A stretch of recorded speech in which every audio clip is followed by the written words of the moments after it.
listening to Community Forum on KCCC 930 AM, sponsored by Eddy County, honoring God, country, and family, thriving with industry since 1889. Thank you for listening to Community Forum. My name's Johnny Chandler. I'm the owner of KCCC 930 AM and the host of Community Forum. With me today are regulars, Paul Gessing. Paul Gessing is the president of the Rio Grande Foundation. Paul, welcome back. Hey, good to be back with you, Johnny.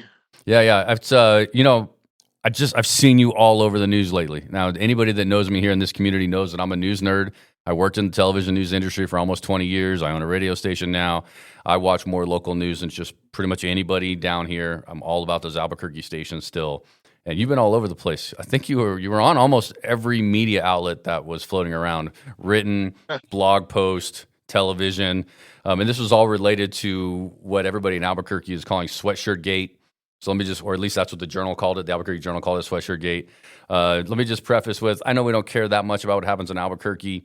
I'm from there originally, so I still care. But the idea of what was happening during this campaign between the mayor and Darren White, which the election's today, and we pre-record, so the results are not known at the time of this recording. I thought it made it a really fun campaign, Paul. You seem to be somehow got yourself in the center a little bit, and so without being the one that did it. So why don't you go ahead and tell us what you know about it? Well, first and foremost, you can get help for your news addiction, Johnny. We have sources. We can try to make sure that you don't have to ride the waves of New Mexico's all too depressing news coverage. But yeah, in all seriousness, somehow, some way, myself and the Rio Grande Foundation did find their way to the center of the Albuquerque mayor's race between Darren White and Tim Keller. It's a runoff election, so that's why we're talking about elections here in early December. And it's definitely competitive, whatever ultimately happens. You have very different visions for the city of Albuquerque. And somebody who shall remain nameless, maybe at some point not, but at this point, definitely, they approached me with a bunch of photos that they said they had taken of homeless in the city of Albuquerque, predominantly in what's called the war zone or the international district. Those folks were wearing yellow hoodies with "I Heart Tim Keller" on the hoodies. And it was immediately kind of interesting because there was back and forth between the two campaigns in terms of, one campaign said, well, somebody's in favor of Tim Keller. And then the Keller campaign said, no, these are all the homeless people. That's against Tim Keller. I'm pretty positive that the person who did this is not a fan of Tim Keller. And the way that they were calling attention to the homeless issue was through this distribution of sweatshirts, hoodies to the homeless population. Ironically enough, we had a cold snap right after Thanksgiving that led to those hoodies probably being lifesavers for some of these folks. Definitely they were worn around prominently. Long story short, after a week or so of pretty intense media coverage, when I was talking about it, acknowledged that on Errors of Enchantment, I had put out some pictures of this paper, if you will. I wound up being the recipient or the target of a fixed complaint from Mayor Keller's campaign. And I guess the gist of it is that they think that I should be forced to somehow to acknowledge who has done this, and that they're accusing me essentially of a campaign finance violation, even though I never had anything to do with the funding or the distribution of these sweatshirts. So yeah. I wanted to ask you that. Let me ask you that real quick. So I think I understood, and I learned this when all this happened, is the idea that if you spend more than $250 on campaign merchandise, it then becomes campaign funds and therefore has to be reported according to every other campaign donation through the city clerk's office, right? Is that your understanding? Yeah, there's local campaign finance laws on the books in Albuquerque Right. and Santa Fe and a few other cities, I think Las Cruces as well, that are much more restrictive than what you get at the state level. And I'm going to ask you, so think about the idea of like let's say, like, can't a random person just cruise into town with whatever sweatshirt they want and give it to anybody that they'd like? If just the fact that it happens to be in the middle of a campaign, that means any random person is subject to the city clerks and local campaign laws. I mean, what if somebody from out of state just rolls in and throws out a bunch of sweatshirts? That's one of many, many viable critiques of this ethics complaint, which I think is spurious Well, myself. and then more importantly, Not they only can't that, subpoena you, right? I mean, what, it's like you're going to go to court, you're going to get subpoenaed. And it's like, you're not even like a journalist that's trying to protect the First Amendment right in that respect. Like, I don't even understand. So they had to push their anger somewhere. Is that what you're getting at? They had to point it somewhere. I think that's it. Yeah, I consider myself a journalist in this specific situation. Okay. And journalists are known for being able to keep their sources private. But even beyond that, you mentioned somebody could come in and do this from out of state and be not beholden to local campaign finance laws. The shirts only say "I heart Tim Keller." They don't say vote for or against Right. Tim Keller. Right. They don't even identify the Tim Keller in question. So there's those questions as well. And I've repeatedly said that I had nothing to do with purchasing these. It would be helpful if there's uh, some kind of crime or violation committed, that they actually had evidence that somebody somewhere spent all the money on these these sweatshirts, and that they had a little bit of evidence. So I think it's a very problematic uh, you know thing that they have alleged me to have done, and quite silly. And quite frankly, I was very happy when they sent over this finance request, campaign finance violation claim, because it just kept the issue alive in the media and got more people knowing what is going on. And so whenever they asked me, I just pivoted to, somebody clearly thinks there is a problem with the homeless in Albuquerque. There is. The problem has gotten much worse under Tim Keller. It's gone up by 108%, according to Source New Mexico, which is 2.5 times faster than the national average. And that's all under Keller's watch. And so I realize that nobody's going to hear this until after the election. And even if you do, you're probably not a voter in Albuquerque municipal elections. But I really wanted to make sure that if we're going to be involved in this whole situation in any way, shape, or form, we're going to get our messaging out about what the real issue at stake here is. Most interesting thing, in my opinion, since I've been paying attention to politics in New Mexico since 2002, this campaign stunt, if it's a campaign stunt, the sweatshirts and surrounding this campaign made it one of the most interesting campaigns, I think, since 2002. You've been around a long time. You've been paying attention. Has there been a more interesting incident, I guess is the word I'm going to use, in a campaign in the state since back then, really? Can you think of another one? The only thing that even comes close to coming to mind is when I want to say it was around 2008 or so, the governor's campaign, when Susana Martinez faced off against, among others, Alan Way, who was Republican Party chair. And she, and of course, Jay McCluskey was behind that as well, somehow managed to portray this ex-Marine, like looks out of central casting, Alan Way does, tough as nails kind of guy, portrayed him as soft on immigration simply because he was Republican Party chair, and that he had to kind of carry water for George W. Bush, who was working on some immigration compromises. And Jay McCluskey's been at the center of a couple of those, and I do think that's why he continues to be the most popular campaign consultant for top shelf Republicans in this state, which is obviously a very difficult place to win, whether you're statewide or here in a major city like Albuquerque. But I think that is evidence for why he maintains that popularity. So, yeah, and that wasn't really a stunt. That was just a messaging technique that Right. I thought was at once barely clinging to truth, but also very, very popular at the time. So no doubt about it. It's very interesting. That is very interesting. My whole family lives in Albuquerque still, so I'm obviously very interested in who becomes the next leader of that city. So thank you, everybody in Eddy County and Lee County and Chavez County for dealing with a few minutes of that conversation. It was very interesting.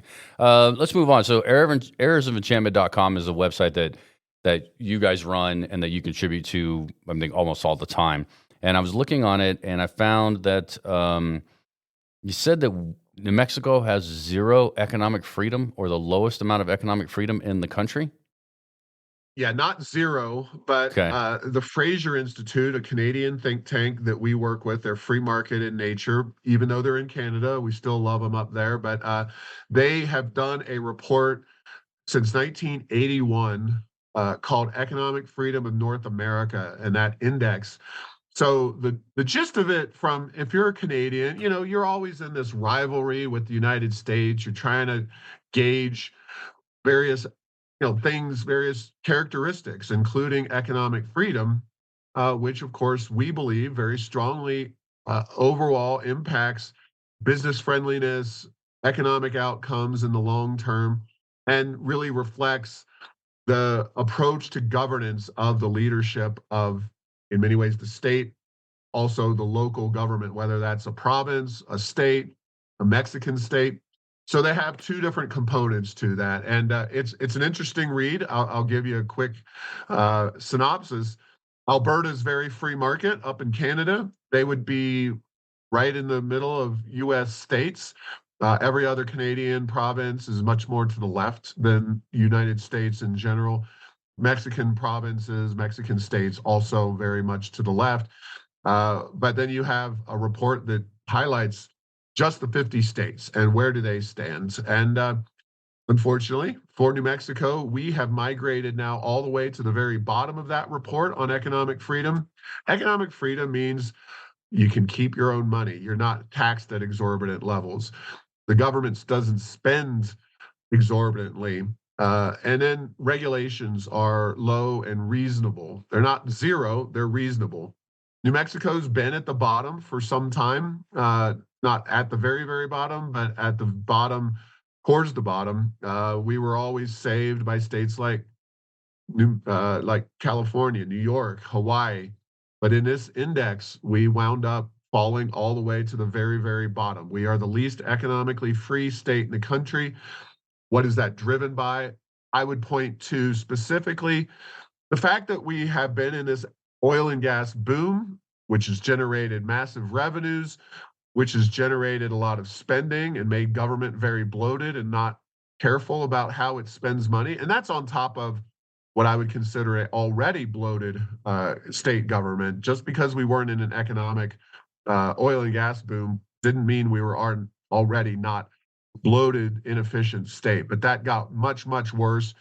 Politicians in power, this governor, this legislature, have not returned money to the taxpayers, have not made New Mexicans full participants in this economic boom. And that's why we're going from low to the very, very bottom. And yeah, there may be a time when we face some spending restraints in this state. I know we're going to talk a little bit about that in the next thing we have lined up here. But the fact is New Mexico does not take seriously, our political leadership does not take seriously the need to be competitive with other states, to have reasonable tax rates, to have reasonable regulations, and reasonable spending. That overspending is not going to help the citizens of New Mexico. And so that mindset has continued to, quite frankly, fail New Mexico. And we need to get over it, and we need to go a different direction. But the oil and gas boom is not in full gear. It's kind of plateaued in a sense. And we'll see. The next governor will have the opportunity to do some more, I think, with taxes and economic growth, depending on who we elect in 2026. Right. Well, because of the fact that I happen to live in Eddy County, that means my gross receipts tax, I pay 5.7083% on every dollar that I make at the radio station every month to the state of New Mexico. Right. And that's low compared to the rest of the state of New Mexico, typically. It is. It's real low compared to Santa Fe County, Bernalillo County, and stuff like that. But then at the end of the year, on any money that I made, I have to pay even more taxes. And so since I've been a business owner, I really feel like all I do is pay taxes. and don't have as much money to invest back into the business or to additional employees or anything that would benefit the state more often, and benefit the community more. Well, I can tell you how we at the Rio Grande Foundation would recommend that we rectify that problem. We've long argued that the gross receipts tax should not exist as it exists now, that it should be much more like a sales tax, charged at similar rates, but not taxing, as in your case, business owners, not taxing contractors, not hindering various industries that have in many ways been left over. The gross receipts tax, of course, developed way back in the Great Depression. It was a low tax that taxed everything. And then over time, the legislature came in, exempted certain industries and activities, and the rates floated upward.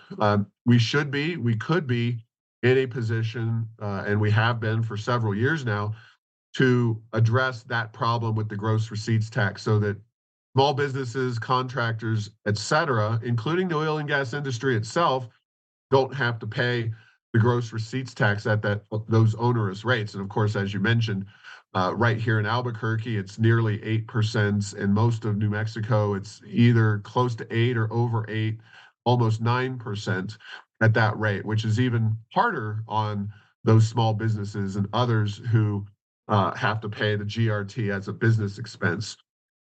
And then you mentioned income tax. Well, we could and should be able to eliminate our income tax without a great deal of trouble, but the legislature has not seen fit to do that. So other states have moved in the direction of lower taxes. Of course, we all know Texas has zero personal income tax. Yes, they have high property taxes, but in the grand scheme of things, income taxes are taxes on economic activity. Property taxes are taxes on wealth. And while I do think Texas should focus on reducing their property tax burden, economically speaking, when you talk about jobs and growth, Texas is overall a much better place to do business. The zero income tax being a great example of that, but right to work laws and other facets of Texas's economy give them more than a leg up, 2 legs up on New Mexico. And other states, we have the same situation: lower personal income taxes, right to work, just lower taxes overall. And New Mexico doesn't seriously compete with its neighbors and most of the other states across the country. Yeah. Now, when Richardson was governor, he eliminated the food tax. He did. And then as a result of that, though, and I don't know if there's a direct correlation, but also while he was governor, he then allowed municipalities and counties to raise their gross receipts tax independent from the state. I don't know the exact situation there. I do know that they raised the GRT by half a penny or half a percentage rate as a consolation for that, but maybe they enabled the local governments to also pass their own tax increases and tax at their own and levels. I wonder if that was we're just wondering now, I'm wondering if that was a rail runner spaceport kind of thing, because in order to fund the rail runner, in order to fund the spaceport, they had to tax those counties at a slightly higher rate that are immediately benefiting from it. Right. So Yeah. Just thinking out loud, and that's all this is, folks, for thinking out loud. There might be some correlation to that. But the point is exactly what Paul was saying. We started at a low gross receipts tax rate. It's been up and up and up. And some industries have been specially chosen and handpicked to not have to worry about that. And what happens when you lower the pool of people paying into the GRT? You have to raise the GRT to keep the tax revenues at the same level. Just for the record, Bill Richardson was a serious tax-cutting governor as a Democrat. There's plenty of other issues to argue with him about, but he took our top personal income tax rate from 8.2 to 4.9. That since has gone up to 5.9. He also reduced our corporate tax significantly. Bill Richardson, certainly within the scope of New Mexico politicians. Now, Gary Johnson wanted to do more of that, but Gary didn't have the sway with the Democrats in the legislature at the time to get that done. And now, since then, Susana Martinez was governor during a relatively constrained budgetary time, but also had to deal with a hostile legislature. Then the Lujan Grisham's had really the most opportunities of any individual governor, but she has abjectly failed to do anything of significance economically speaking. I will make a brief comment, and I should have put this on the agenda for us to talk about. There's some data centers going into southeast New Mexico under this governor, and it's probably, economically speaking, the best thing she's done while she's been governor. I don't know if this is coming from Rob Black, her Secretary of Economic Development, or where the impetus is for this. Maybe she's just wanting to create a legacy for herself after 7 years of really failure to do anything legacy-wise, economically speaking, or educational speaking. But I know one is in Roswell, and the others in Lee County. They're proposed or going to be pushed there.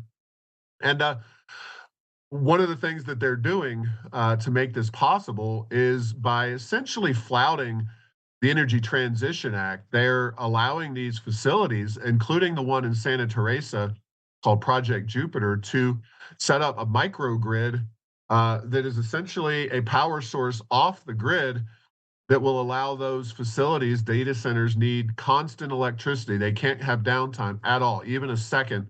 And they will use, I believe, natural gas predominantly, with possibly some nuclear even thrown into the mix down the road. And they're going to be huge energy users, but if it's all off the grid, it won't affect the rest of us. The only thing is, it highlights the failure of the Energy Transition Act because, of course, that was supposed to take us off of these traditional fossil fuels. Instead, they're using them, but off the grid. And one additional thing, of course, the produced water debate, which we, of course, support the use of produced water in our economy, cleaning that water that comes out of the oil and gas patch as a part of the production cycle there, cleaning it up and using it. And of course, there's many, many uses for what we can do with water here in the desert. But one of the reasons I believe the governors jumped on board with that is for the simple reason that the data centers also need some of that water. And she seems to have hitched her star to that. Now, is this free market? Is this the policy of the Rio Grande Foundation? Heck no. This isn't the way we would do things. But it is, like I said, the most concerted and serious effort by Michelle Lujan Grisham to actually do something economically with it's not even really with the billions of dollars of money that's flowed in from the oil and gas industry. This is actually a reasonable and serious effort to bring some business into the state to diversify our economy. So I'll give it, what do they say, 3 cheers? I'll give it 2 cheers for this recent awakening by the governor. Okay. All right. The Rio Grande Foundation is a nonpartisan organization, right? And you've proved it today. So you've given Eugen Richardson a compliment, MLG a compliment. There you go. We call them as we see them. Yeah. No, I love that. Well, let's segue back in to our final segment of today. I guess we're going to call it. You said the Legislative Finance Committee was meeting and talking about the budget. Looks like we have a surplus, but not nearly what we've been used to. And I think that also kind of rolls right into the situation on our roads and how much we depend on other money, despite how much money we have for them.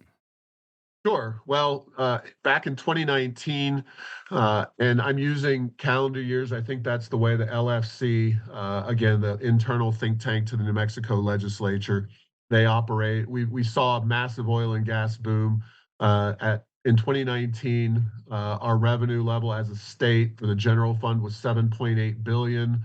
That number has now shifted up to, as of 2024, $13.2 billion. So a really robust increase. And as I said before, the governor did not return any significant amount of that revenue. She tinkered barely a little bit at the edges. But anybody who says that we've done some big, profound pro-growth tax reform, or even for the benefit of lower income people, it's very, very minimal. Now, as of 2024, we're at $13.2 billion. That number jumps to 2025, $13.6 billion. The estimate is that by next year, it'll slide back down to $13.4 billion. So $200 million reduction in revenue levels, which, again, it's an indicator that, as we said all along, you can't go up 5, 10, 15% every single year with your revenue, your oil and gas is going to hit a point where it does peak, and then over time it may drop somewhat. But even the LFC is predicting increases into the future. And of course, revenue is not just an oil and gas thing in New Mexico, it's all facets of the economy. So uh, oil and gas does drive the economy. It's something that we believe that we should be addressing in a more diversified way by lowering tax burdens, making ourselves more business friendly, and not necessarily having to rely on oil and gas and just oil and gas for our economic kind of daily bread, our future. But this is the way it's being portrayed in the I know the Albuquerque Journal and the media are going to portray this as the sky is falling. Well, the sky is not falling. Yeah. In fact, we could, although Derek Lente in the Albuquerque Journal, he's the House Tax Committee chair. Unfortunately, he said, well, anybody looking to really reform our tax code in this 30-day session is probably out of luck with this number. And it's like, well, okay, pal. Well, yes, because you're the chair of the tax committee, not because you can't cut taxes in this economic environment. We still have more than enough money flowing in. We haven't expressed an ounce of fiscal restraint for nearly a decade in the state of New Mexico since at least Martinez left office. They've been spending the money as fast as they can, and even with that, the unique time frame that we had for a while was that we could increase spending by 10% a year and still cut taxes if they wanted to. But unfortunately, that's not the mentality of the legislature. They just spend money and they hoard the money, and that's why we've seen the permanent funds grow so dramatically. What we come up with is that 2026, it's election year. We've got Republicans and some pretty good ideological differences among the Democrats. None of the Democrats, to my knowledge, are talking about tax reduction, but that doesn't mean they might not be willing to talk about it after the election, and maybe they'll have some more creative ideas. But yeah, this election will have some real ideological differences of opinion, all the way from the far, far left, Deb Haaland, to Steve Lanier and the mayor of Rio Rancho, Greg Hall. Lanier being a state senator from the Farmington area. So, I would love to see anybody, including Deb Haaland, talk seriously about using this money to grow and diversify our economy. But that has not been the approach of Michelle Lujan Grisham or the legislature. Nobody in the legislature has been standing up. Barely any Republicans, certainly no Democrats.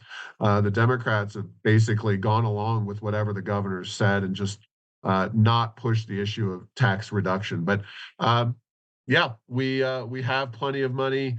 Revenues slowing somewhat, but you just can't.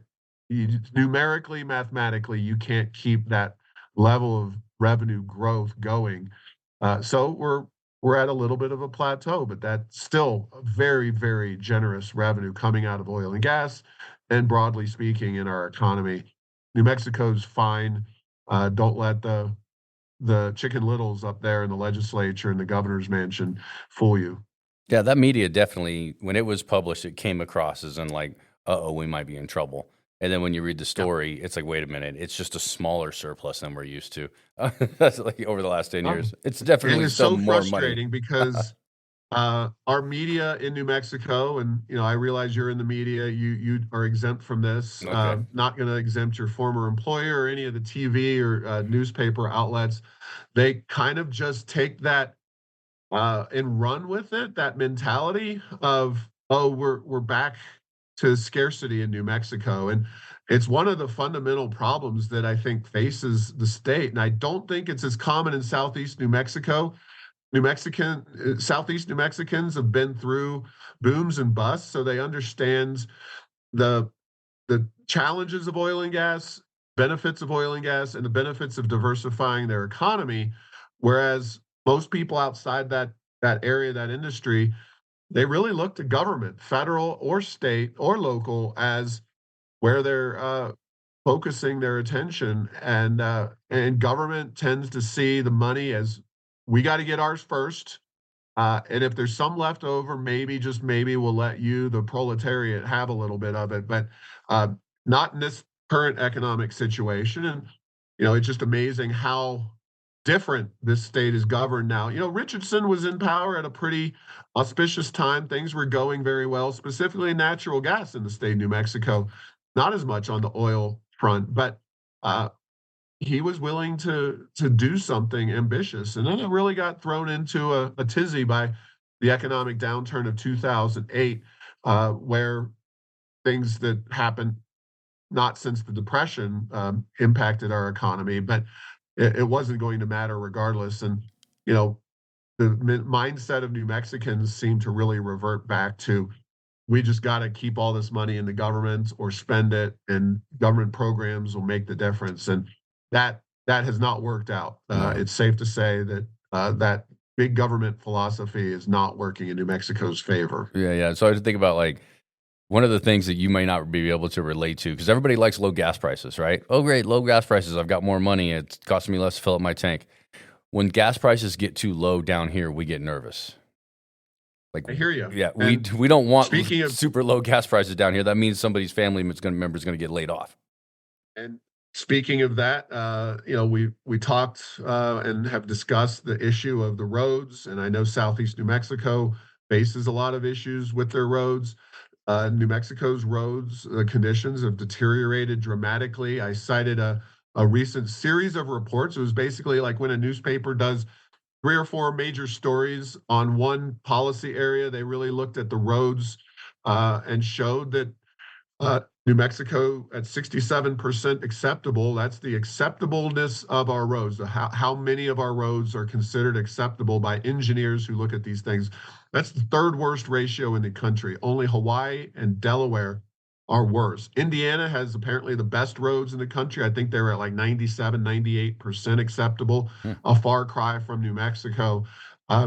We should have been spending in the absolute salad days, when oil and gas was just booming. And of course, the politicians should have said, hey, this big new industry is setting up shop in Southeast New Mexico. Not that it didn't exist before, but in a bigger, more important way that's going to do some damage to those roads.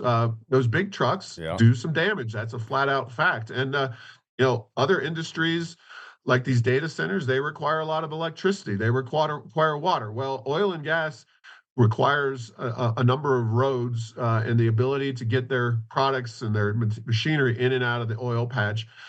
They should have been actively doing something about that years in the past, especially when the money started flowing in and we had it, but they didn't. They looked at roads as seemingly a low priority. And it's not just Southeast New Mexico, it's other areas of the state, I-40 in particular, but also parts of I-25 and just every road around the state of New Mexico. Overall, we're in bad shape, and we could do a lot. We've recommended, I believe it's a 4-point plan. One is to use the money we have, which is still plentiful. One is to levy a fee on EVs and EV users, which use the roads, which don't pay any fees to maintain the roads.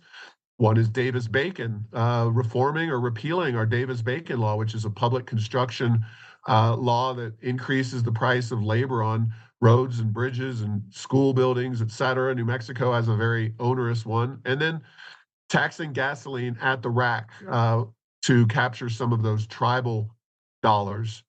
The other is capital outlay, diverting some of that $7+ billion. So if you don't want to use the general fund, use existing capital outlay dollars. We just had a story, I don't know if you saw Larry Barker on Channel 13, the Camino Real Visitors Center. Yeah. They built this, I think, $4 million facility at taxpayer expense using capital outlay money down near Socorro. To my knowledge, the facility either never opened or was never visited by anybody. And they're going to not just close it down, but bulldoze the thing.